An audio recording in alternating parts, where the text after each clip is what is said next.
Hey everyone, welcome to a new Wizard 101 test round video. So one of the things I haven't talked about yet is the faction vendors, and when I first looked at the update notes, I was excited to see what these faction vendors were all about. And I'm glad I waited to do a video on this because I know a lot more about the faction vendors than I did when it first came out. So I'm in Istanbul right now, and basically there's a bunch of areas around Mirage that have different factions. This one's going to be the Serpent faction, and basically what you have to do is defeat a bunch of them in order to get their badge. I think it's like 100 of them to get the final one. Where's Mirage? Mirage badges. So each of these could lead to a faction badge that you can get, and they're just regular badges, just like defeat 50, defeat 100. So you get that, and here's the boas. That might be this one, unless there's a serpent one. No, vipers. So vipers and boas could be this one. Probably vipers is one of them.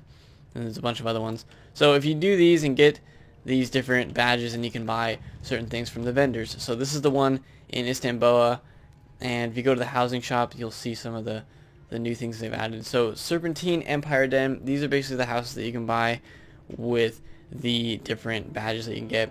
So for this one, you need the Serpentine Avenger and the Dunes Veteran. Serpentine Avenger, I'm guessing you would get that just by defeating the Vipers, and Dunes Veteran, I'm not sure how you would get that one, but people are going to have to discover how to get these badges, and then once you do, if you work to achieve these badges, you can come back to whichever vendor you got the badges for and basically spend 100k gold to get either the house, it's basically an apartment, it's one room, or you can get some, like a tapestry here, their banner, and they also have the housing, what do you call those, like the housing furniture item of the different people. So pretty cool. It has these for every different faction. And what else is there? There's also equipment. So you get some equipment for them. I mean, these are basically the same thing. They're just different colors. There's no wands yet. And then there's also the magic carpet that goes with every single faction. So a cool thing for people to go for would be to get probably not all the dens, all the houses. I wouldn't really want all the houses, maybe one of them, because you need to buy a housing elixir each, but that's your own preference. The one thing that I would like to collect all of is the magic carpets, just have a huge collection of all the magic carpets that are in Mirage, because there's a lot of them. There's a lot of different factions, and it'd be an achievement just to work to get all of these. So this one you need Serpentine Scout and Dunes Warrior. So not as much as a house, but it's still kind of a lot. And then this guy also has that elixir shop, which I showed on Twitter. And it's basically you can get these elixirs, but they're called the Ice and Myth and everything Battle Elixir, but they're actually not even close to what the Crown's version is of these ones. These ones are just Life Battle Elixir plus 50 damage, that's it. Lasts for 30 minutes, and you have to pay 25,000 gold just to get it. So 50 damage for 25,000 gold, probably not worth it. But they do have a gold boost elixir, which is free. So you can get 5% extra gold just for going here. But you can't get it until after you get here, unless you teleported to someone and got it, which I'm not sure. Let's just try it. Transaction was not successful. Okay, so I guess that's a glitch. You can't actually get the gold boost. They'll probably have a price there. If it's 25,000 gold for a gold boost, I don't think that's worth it. But why does it have 0 crowns? Wait, did it use my crowns? Oh no, okay, I was about to say, did it spend my crowns on that? That would be kind of sad. But that's one of the vendors. Let's go check out another one and we'll see what they have. So Caravan has its own vendor. It's this camel guy over here. And reagent. What reagents does he have? Oh, you can actually buy the turmeric right here. You only need this for a few recipes. Like, I only need 2 of it for what I'm going for. I'm not sure how much you need. I can check. How much do I need for this? You don't need any of it.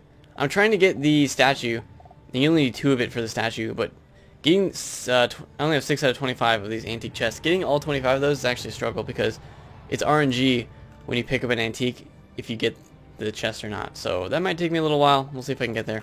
But he sells that, and then he also has the equipment, which is similar. Actually, this one has a lot more. No, these you can just buy. This one you need the Gulcher's Bane badge, but the other ones you can just buy with gold. Here's the carpet mount. You need Archaeologist and Treasure Hunter. I don't know how to get any of those. Treasure Hunter, I feel like you would need to get a lot of the antique reagents, but there's no badge for it yet, so I'm not sure. But archaeologist, I really don't know how you get that one either. So people are just gonna have to discover how you get these badges, and then once you know it, you can go for them. And once you finish it, you can turn it in for 75,000 gold and get them out. So pretty cool.